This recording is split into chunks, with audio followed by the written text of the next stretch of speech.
all. Today's episode is with Karen Blumenthal. Karen successfully navigated a 36-year career in public school education. She holds a master's degree in physical education and health, a diploma in school district administration, and certified in applied positive psychology. She studies with Corey Mascara, Joe Dispenza, and Tara Brock. In November of 2017, 5 months into retirement, she ventured into Death Valley, California, and in the Native American tradition, she completed a 10-day vision quest. She sat 2 10-day Vipassana courses in the SN Goenka tradition, and she has completed all of the coursework for certification in Koru.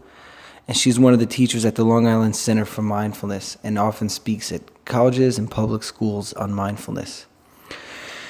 Karen and I had a pretty good conversation here. I hope you all derive some value, but in the end of the conversation, she mentions a local group that she teaches at, but she does not mention the time of the group. So the group meets from 7 to 8:30 at night. Just wanted to add that information in there. All right, take care. We met briefly after that class that I taught and you participated in, which I really felt, I told you a little bit after the class, but I really appreciated your presence, and I felt very quickly a connection with you. I mean, we've only really met each other, I think, 1 or 2 times in person, but I feel like I've known you for longer. Yeah, people tend to tell me stuff like that. Well, that's good. I feel good about it. I was definitely trying to be present, or not even trying. I just felt it was easy to be present, you know? So it was great that you picked up on it for sure. That's great. I guess maybe for people that are listening, for their sake, maybe you can tell if you have like an elevator pitch about your journey, maybe personally or professionally or whatever you feel, you know? Mm-hmm. My journey into meditation, you mean? Yeah, I guess so. Why not? Okay. Well, when I actually look back now, I think my journey started in high school. I went to an all-girls Catholic academy, and while they would have, in those days, and that was in the 70s, they didn't, meditation wasn't on the table. That, wasn't coined in my world anyway there. But I knew that the typical format that they had, while I abided by it, so to speak, I often found myself sitting on the grounds of the campus, under a tree, just kind of communing with nature, or in the chapel alone, not with any formal words coming. So when I look back now, all these years later, I'm like, oh, that I would have considered that now to be, wow, there was some sort of a practice. So I feel like that was the foundation for sure. And then I was a physical education teacher for what turned out to be 36 years. And part of my, I don't know, I guess after looking out at these kids and as the journey progressed, probably in the 2000s, I started really looking at these kids and seeing the stress that they were under, and just thinking that, this basketball, volleyball, the typical sports, that we did in physical education wasn't doing it for them, and it really wasn't doing it for me. So in, I guess, the early 2000s, I started to play with meditation, teaching it in my phys ed classes. And it was interesting. I had a little pushback from my colleagues, kind of, thinking, what are you doing in there? Are they sleeping? Or, like, this isn't something worthy. And I just kind of knew, I would joke, like, let's see if we can look at the kids walking across the gymnasium after class and tell who just meditated and who played a sport. And to me, it was just an obvious, and even my colleagues were like, so I stayed with that, and the kids seemed very receptive. They were, saying, can we do this before the June exams? And, So I knew I always was very much teaching from where I was at in my life, Mhm. and it felt authentic and it felt like it was being received. So I did some loose stuff, not a whole year's worth, but there was a solid unit of it. And then in 2003, I started a project adventure class, which was a class that was team building, communication, high ropes climbing, and I started to see even more of a space to add that contemplative, you know, slowing down. It was no longer the check if every kid in the class was moving for the entire 40 minutes, because most of my career in phys ed, that's what a college professor would have come in and been doing, watching if every kid in my class was moving for every single minute. So when Project Adventure emerged, that wasn't the case. It was just by nature much more of a reflective class. When a kid is about to climb a 45-foot tower at the end of the year in the spring, you better believe that they're going inside and checking in on, how they're monitoring themselves. How am I feeling? Am I ready to do this? What do I think about this? Can I do it? What's the fear around it? There's so many things. And also, I didn't belay any of the students. I taught them how to do everything. And then I, let them take over, adding to the accountability of everyone and the trust that needed to be built from day one. So I just felt, again, we would go over breaths and how you can become present and just staying in the moment. Don't think about the next handhold that you have to get to. Just stick with the one you're on. So interesting now looking back, never knowing I was going to be where I am now. It was physical meditation all the way, every second of it. Just I wasn't calling it that. It was just, let's, just get settled into where you're at this second. Don't move ahead, so now I'd call it present moment. But then it was very helpful, very helpful. I think that it may be helpful for some of the people that are listening, because a lot of people that I speak to in my life or in my classes, they will ask questions, and this topic will come up. That a lot of times I find myself saying when I'm teaching, imagine that you're bringing attention to your breath or whatever we're bringing attention to, like you were watching a sunset, or like you were feeling water from a river flow onto your fingers. Like in those moments, we don't feel like we're doing anything. It's just Mm-hmm. I think you said being in a community with nature, or I forget Mm-hmm. exactly. Mm-hmm. And it's just Yeah. kind of this organic. We know how to do it because we are because of the human experience. And you said, looking back, when you think about yourself just sitting under a tree, I had visions of myself when I was younger. When you said that, I had visions of my memories came up as you were saying that, of myself doing that, and how I too was meditating without calling it meditation. So maybe we can speak to what about that? Like people will ask, sometimes I like to just sit outside and, listen to the birds, like, and they'll ask me, am I meditating? Like, how would you respond to that? I would actually respond today, yes. I just returned. I started on this new adventure last week.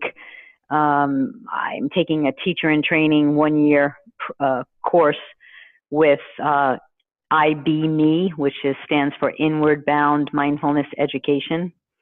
And the first morning that we were there, and for every day after, we were told to walk out into nature, find a place, not to put too much thinking around it, just what felt good for us, and to sit down. It was called our sit spot.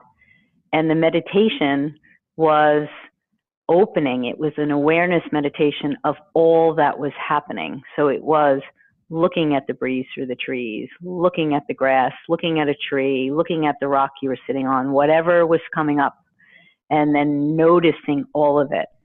So would I say listening to the birds? Yes, if the intention is to do it in a way that is very present.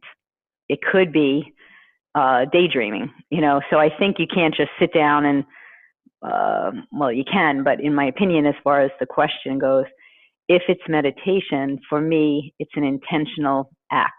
I'm Hmm. being very present, noticing what I'm noticing, feeling, and using all of the senses. But my eyes aren't closed. And that, because seeing, that is another awareness, that's another sense that we can, tap into. So today, the answer is absolutely yes. I'm not sure what I would have said, 20 some odd years ago, but yeah, and I found it to be very powerful. In fact, I was talking about it the other night to the group, in Sayville, and saying there's something organic, can you use that word, that shifts your whole nervous system when you're sitting close to nature. And I always, my personal practice is one of sitting in the morning outside. And even during the rain, sometimes I do have a place outside that I can sit. And after doing this last week, I have now moved my spot closer to nature, not sitting on the pool cement or whatever, sitting in the grass, sitting by the tree, much closer.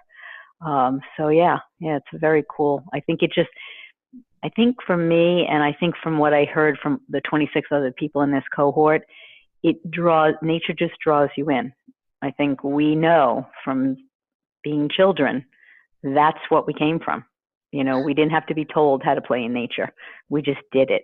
And that feeling, I think, is still buried somewhere deep. So it comes up when you So sit and practice. I'm thinking right now. I went on a retreat, and well, it was an intensive retreat of Vipassana, which I know you've been on a retreat like that. So it Yes. can be Yes. pretty intense. And when we would have breaks, I guess you could say scheduled breaks, I would walk from the meditation hall to my residence, but I would always stop and I would watch the chipmunks. And I just had Yeah. this. There was always this one chipmunk. I was there 10 days, and after 3 days, I realized I'm seeing the same chipmunk or a similar chipmunk eating a similar thing in a similar spot every day, and it had its routine. And it was also very lonely because we weren't talking or making eye contact or Mm-hmm. anything. So I sort of Mm-hmm. developed an internal relationship with this chipmunk and a lot of peace that comes from Yeah. it. But all that to say that now a lot of my meditation currently is walking. When I'm at Uh, work, I will take a break and I'll walk through. And I work on a university campus, a beautiful campus, and there's a little hiking trail on the campus, and mm-hmm. it's filled with chipmunks. And so uh, it's just something in that connection with whatever it is about the chipmunks, or maybe it's just that I'm out in nature and the chipmunks happen to be there, but it brings me, it's much easier for me to come to a place of intentional awareness there than if I'm in a room. As you can hear, I'm in an office building right now, and you can hear this noise. I'm gonna have to edit this out. Is that all right? yeah, no problem. Actually, maybe I won't. This is part of it. It is. This is what we're dealing with. This is true life stuff. It's not bothering me. I'm just noticing it. It's Okay. cool. But yeah, so the being out in nature is. I just bought a home, and I happen to have a decent amount of land, and I've been going out and weeding the garden, and weeding Yeah. the lawn, and there's something about just like touching the dirt and smelling the different variations of weeds, and I'm also growing vegetables, and just that whole like sensory experience of being out in nature is Yeah. it makes it easier for me to be there. Yeah, I agree. I think that for people that are beginning, it may be an easier transition an easier door. I started to do some walking and nature meditations with folks, and we've done a few where it was actually raining out, but in the canopy of the trees, we were not getting wet. And but you could hear it. It was just a very, just imagine just light raindrops falling onto the leaves of the canopy that's above your head.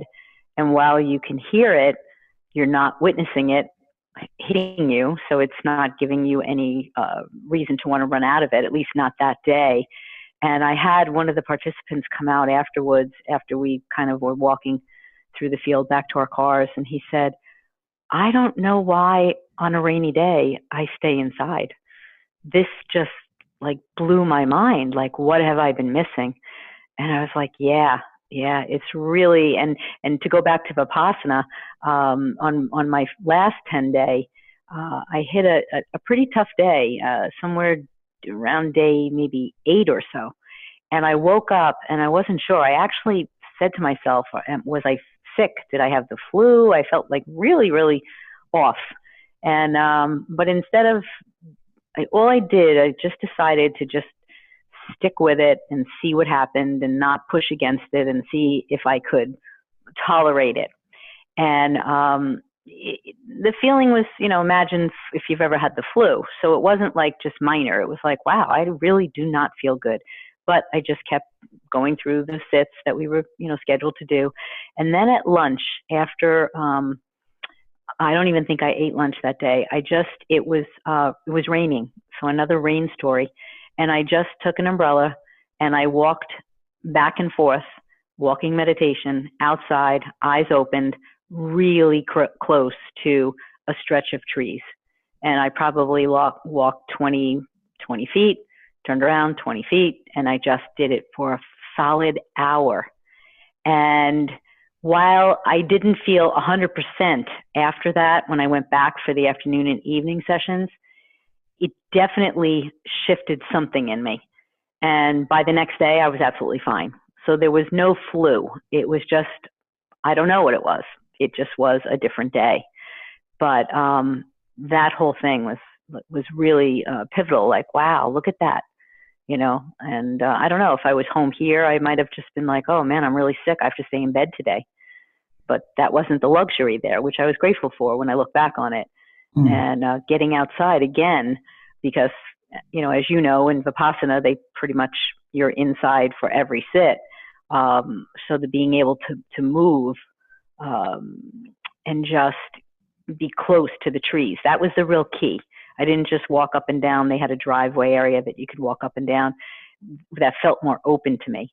I picked this area of grass and I just stayed right on the tree line, as close as I could be, and just back and forth. So yeah, I think nature's got a powerful message for us. And as a kid, oh my gosh, I just was one of those kids that I can remember my mom calling us in for dinner. There was 4 of us. I was the oldest. And back in my day, which is I hope we're going back to this, but kids were just tossed outside, like, go play. There was no cell phones. There was no, they didn't even give us toys, just like create, imagine, play, just be in the dirt, do whatever. Don't come in the house, kind of thing. And I remember being called in, particularly at like this time of the year when it was beautiful out, and then just standing at the back door, and we had a jalousie door, and having it open with the screen and just taking huge breaths, almost as if I was trying to capture the outside into me and hold it with me while I walked in the house for the night. Like, I that much did not want to come in the house. And it's just crystal clear. Like, as I'm telling you, as I'm recounting the story, I can see myself doing this. And I don't know. That now I would say, look at that. That's deep meditative breathing. Yeah, but I didn't know. The image you're painting, I have feeling a strong desire to go capture some air. Well, sitting in your little cubicle there is probably making this a hard conversation. We're talking about it. I'm looking at these white walls and these black chairs, and I need to take a step outside after this. For sure. But, I'm priming you right now. Let me see. What do I have here as far as questions? Maybe we can talk about this for a little bit because I try to keep the episodes on the podcast to like 30 minutes and we're starting to, I don't know, I think we're probably about 20 or 20 something, but you and I both have you teach much more than me at this Sayville class, but I've taught it before and I will be there August 20th and August 27th. Can you talk to anybody that might be listening that lives on the island that is looking for a class? Can you talk about what happens at this class, where it is, how they can find out about it, maybe just some information about it for people that are interested? Sure, sure. So it was started almost 3 years ago now by Corey Muscara from the Long Island Center for Mindfulness. We meet every Tuesday night at 11 Collins Avenue in Sayville. It's a Unitarian church that has rented us out the space. And it is a very informal, not necessary that you ever meditated before. So people will find that there are people sitting who have had long practices, but there's also people that come in and they've never meditated at all. So it's a donation-based group, just to keep the rent paid and the teachings compensated for. And it runs anywhere from 20 people to, if Corey's there, the attendance certainly goes up. You might find 50 people there.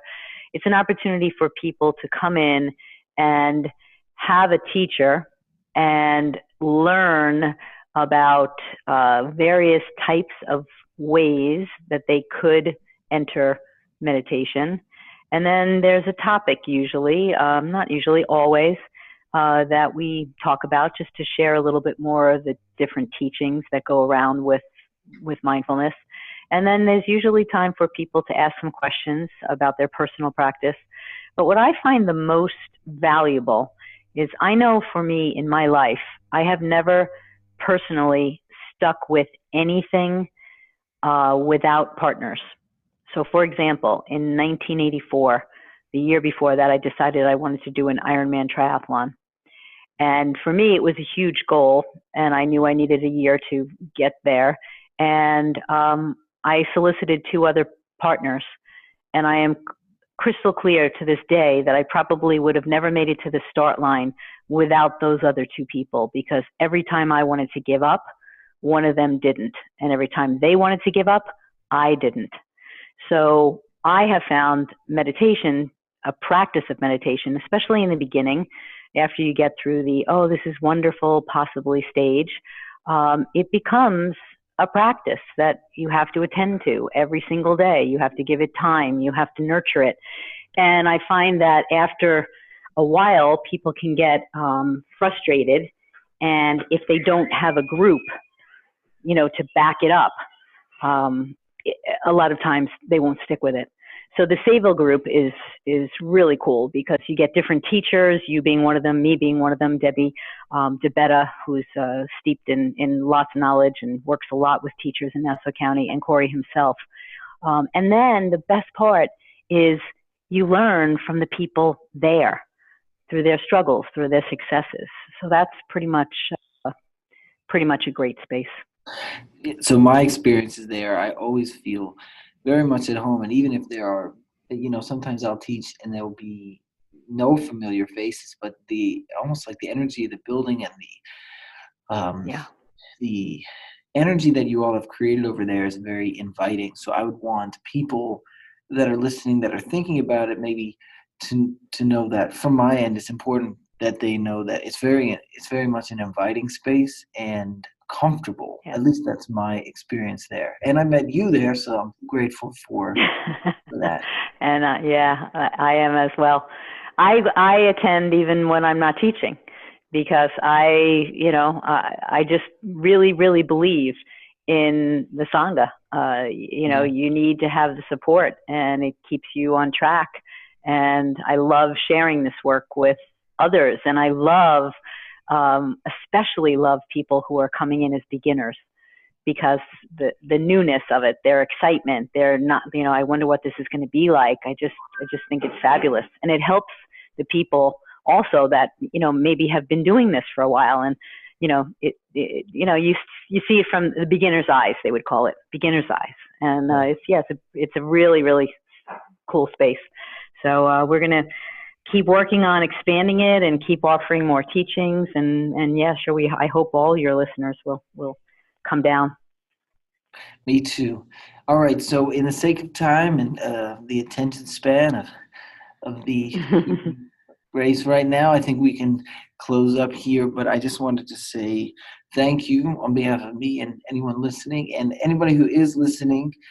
Please come on down to the Sayville class because there's more conversations like this and a lot to learn as far as meditation from Karen and some of the other teachers there. But thank you again, Karen, for being on. Well, thanks, James. It was my pleasure. All right. Take care. Bye.